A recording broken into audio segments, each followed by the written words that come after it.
দর্শক, আওয়ামী লীগের নাশকতা ও হুমকির প্রতিবাদে রাজধানীতে মিছিল করছে এনসিপির নেতাকর্মীরা। সেখানে আছেন সহকর্মী মাহমুদ হাসান। আমরা সরাসরি যুক্ত হচ্ছি তার সাথে। হাসান, এই এনসিপির এই বিক্ষোভ মিছিল থেকে নেতাকর্মীরা কি বলছেন কালকের বিষয়টি নিয়ে, লকডাউনের বিষয়টি নিয়ে?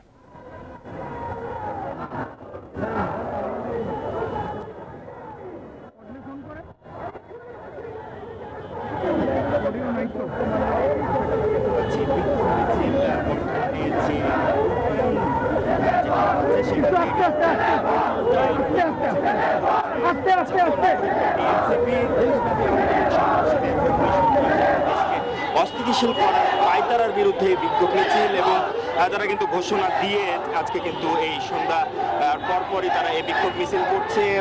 এনসিপির যারা অঙ্গ সংগঠনের নেতাকর্মী আছেন এবং কেন্দ্রীয় নেতাকর্মীরা আছেন তারা কিন্তু এখানে উপস্থিত আছেন।